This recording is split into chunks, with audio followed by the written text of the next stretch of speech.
Hello everyone, I'm Katie Mixon. Welcome to Minimal Mindful Mama. I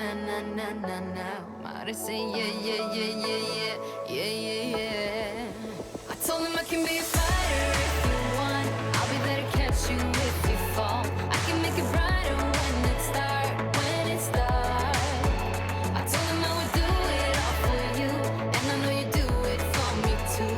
I can be a fighter if you want. Yeah, I can be a fighter. I can be a fighter if you want. I can be a fighter if you want. In today's video, we're going to talk about organizing toys. If you have kids, toys have probably taken over your home. From birthdays or Christmas, toys just have a way of accumulating out of thin air. Especially stuffed animals, they just seem to accumulate. But oftentimes, you don't actually need more storage or better organization. You just need less toys. It's an easy path for us to go down as parents, where if we see our children acting bored or not having enough to do, we buy them more toys or more activities. However, kids actually can be more creative when they have less toys. They're more likely to go play outside, as well as be able to take more responsibility for cleaning up their own toys. And I know decluttering toys can be really hard to do, especially when you think about the money that you spent or invested in certain items, or that perhaps grandparents or aunts or uncles or other relatives or friends spent on those toys. However, the money is already gone. And if those toys are causing you stress and are no longer serving you and your family well and causing you problems, it's actually better to let them go.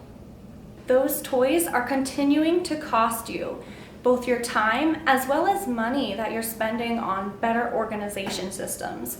And so it's actually saving you money to let them go now.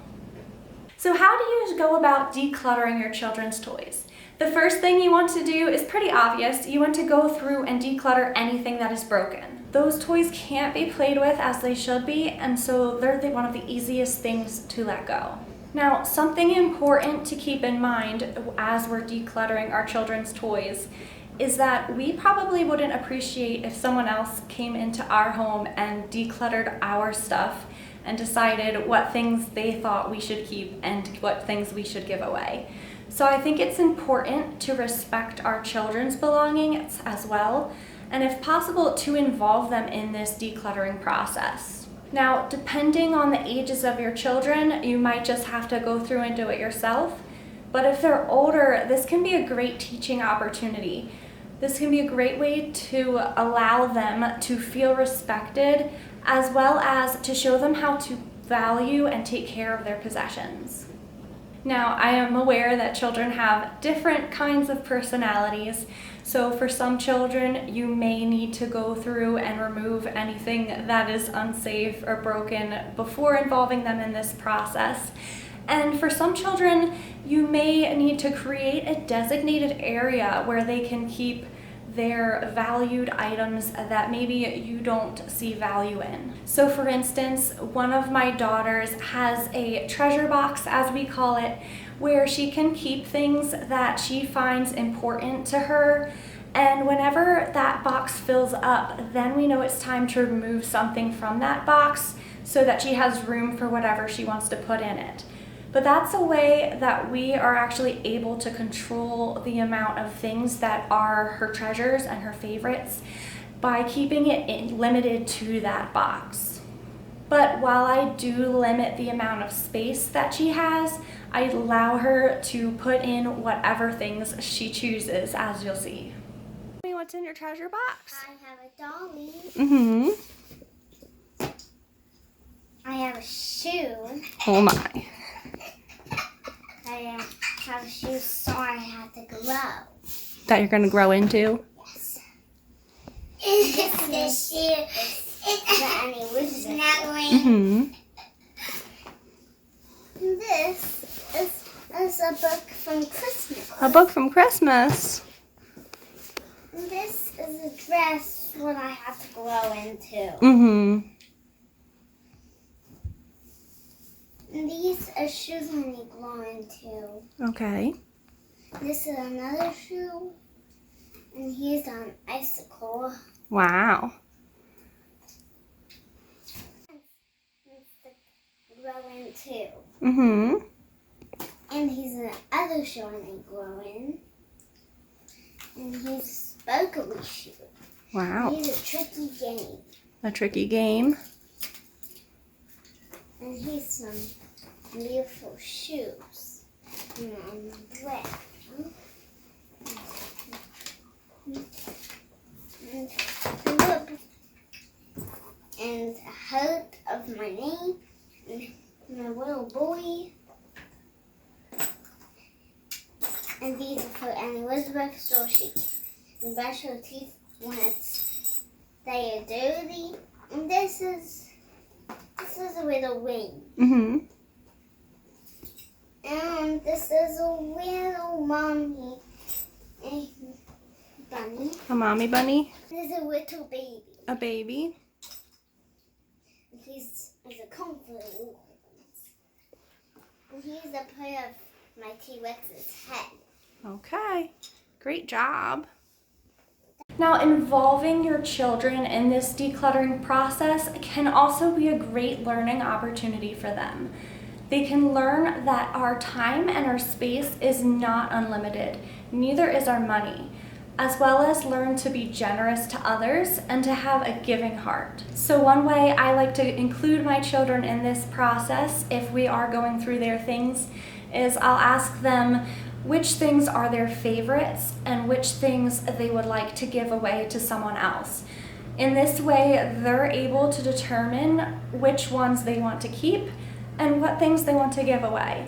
And sometimes they want to keep more things than I had hoped, but it is their toys, and by keeping it limited to that space, we're able to control the amount of stuff while still letting them keep everything that is important to them. You guys can choose which ones you want to keep and which ones are your favorites, okay? Is this one your favorite, or should we give it away? I'm going to give that one away. What about you, Errol? Is it your favorite? Yes. Okay. Some Okay.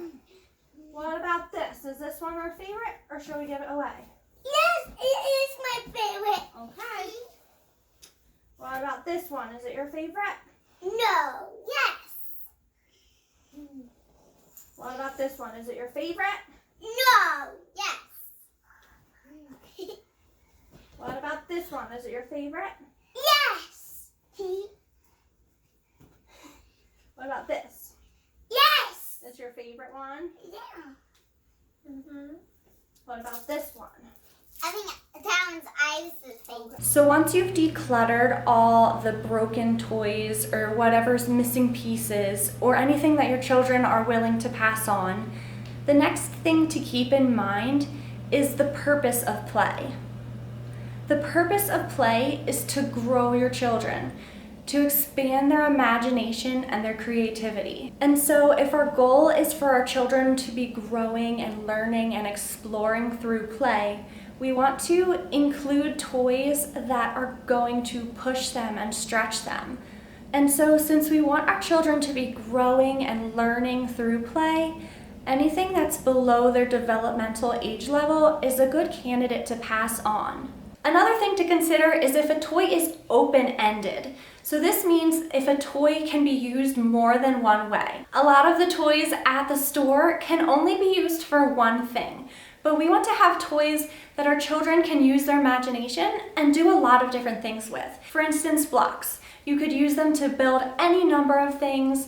Children can use them to be pretend food items. There are a lot of different things that you can do with blocks. Whereas some character items can really only be played with a specific way, and they can't really be used for a lot of different things. Now, of course, some children do use those items for a lot of different things, so as you're doing this, you need to consider your specific family and your children and what they use and play with. So when you're involving your children, you can help them choose a goal. So have them think of something that they want to save up for, such as a trip to the zoo or a membership or pass somewhere. And then as you're decluttering their toys, you can let them sell these at a yard sale or on Facebook Marketplace, and they can actually use the money from those toys that they're decluttering towards that goal. And that way they're able to have something in mind that they're working towards. If they have something in mind that they're working towards, they're a lot more likely to be willing to let go of some of those items. It also gives them a reward and something to look forward to so that they can associate those good feelings of having accomplished something with decluttering and having less. Now, the next thing that I like to do is to sort the toys into categories. Now, you can choose whichever sorts of categories that you like. However, some examples that I use would be things such as vehicles, building toys such as Legos, blocks, Magnetiles, character toys such as small animals or people that they can move around, sensory toys that would include music, things that they can touch and feel and hear and experience in a sensory way. Imagination toys such as dress-ups or play silts, as well as gross motor toys, which would include things like roller skates, gymnastics equipment, skateboards, bicycles, balls, and of course, don't forget categories like arts and crafts or books, as well as something to take care of, such as a baby doll or a stuffed animal. This is another great tool to help you determine if maybe there's some items in those categories that you can let go of because you have so many different items in that category. Now, I'd love if you tell me in the comments which category you have a lot of different toys in. For us, it would probably be either the gross motor category or the building toys category that we have a lot of different things in, since those seem to be the things that my children really enjoy during the winter months especially.